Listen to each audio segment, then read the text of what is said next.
wealth is not distributed properly. There are too many rich people who've got too much of the wealth, and there are too many poor people who haven't got enough. That's a fairly simple equation to work out. The poor need to get wealthier, and the wealthy need to get a bit poorer. What are we doing here?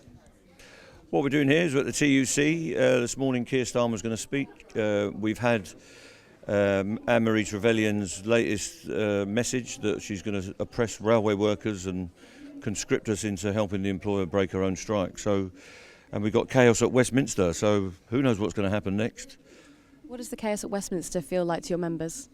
Well, it feels like we've got a government that is completely out of control, that has lost the plot. We're waiting for a settlement to get serious negotiations on.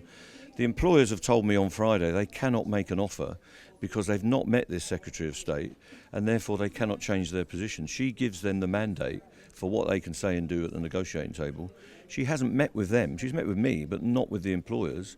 And they have told me directly they've got no mandate to settle the dispute.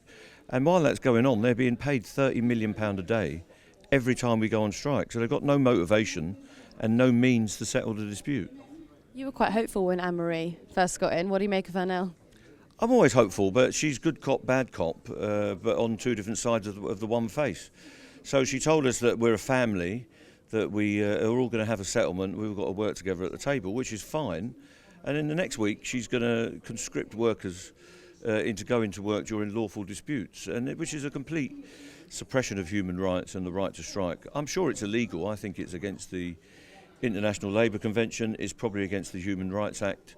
And we'll take them to court along with the TUC and all the other unions.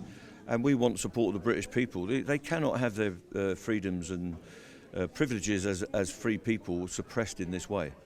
Would you say that they were trivialising strike action? Well, they seem to be making it more serious. These events could have been resolved within a matter of weeks when we started, but they seem to be escalating these disputes all of the time through the hype we've had off Grant Shapps, who suddenly reappeared, having been sacked 6 weeks ago. He seemed to hype them up at every opportunity, castigating me and other trade union leaders, castigating our members. All we want is a square deal, and we know that the employers could give us a deal if they were allowed to negotiate it.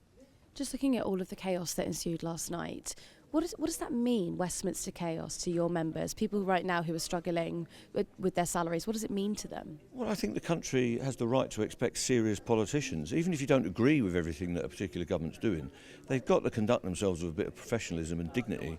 And what we're seeing is people scrabbling around, worrying about who's going to get a P45, worrying about who's going to get a red box next. And frankly, it could be all of them. They could all have a turn at being a minister the way it's going.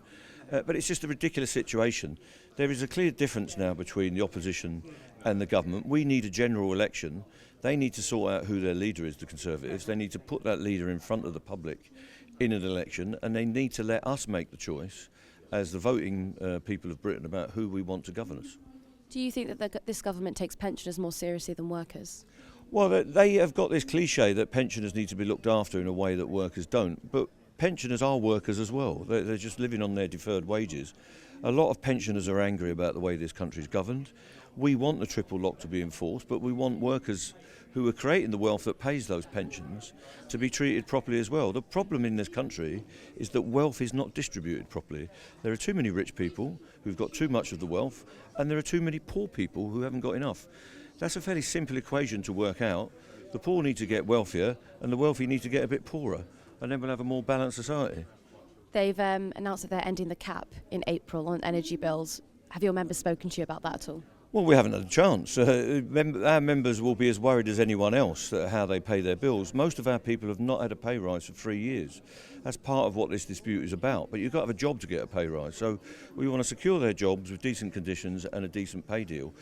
They could sort out the cap on energy bills by capping the profits through tax of the energy companies. If they were threatened with a massive tax, they could lower their prices and not depend on the market rate. We don't have to have a market rate for energy. We could have a controlled rate, and of course a publicly owned energy company would solve that, or a government that was willing to direct the energy companies about what they can charge, as we have done in previous times. The Chancellor said he would look into windfall taxes if they were legitimately windfall, in his opinion. Do you think that rail profits are legitimately windfall? Well, rail profits are. The rail companies are making £500 million last year. They were carrying no passengers and they took the subsidy off the state. They claim £16 billion was given to rail workers, which makes us chuckle. We did our work and the rail companies ran some trains. And for that, the subsidy that they were given was handed back to the shareholders, 500 million quid. Now, it could be a windfall tax or we could just get rid of the privateers. We could have a publicly run railway that's in the interest of the people, in the interest of the passengers, the interest of the workers, and the economy and the climate. And we could have a really good integrated transport policy. But at the moment, we've got no transport policy because they've dropped the transport bill. So we've got a Secretary of State who's actually dropped the main bill, which is the bread and butter of her work. And we'll have nothing to do now for the rest of her term in office. And you're going on strike again? We're going on strike again at the beginning of November. That's regrettable. We don't want to do that. But we have to pursue the dispute. We have to keep the dispute alive. Network Rail are threatening imposition, threatening our members with redundancy and saying that all their working conditions are going to be chopped up. And on the train operating companies, we've got no offer at all. Just finally, could you describe this government in one word? Chaos.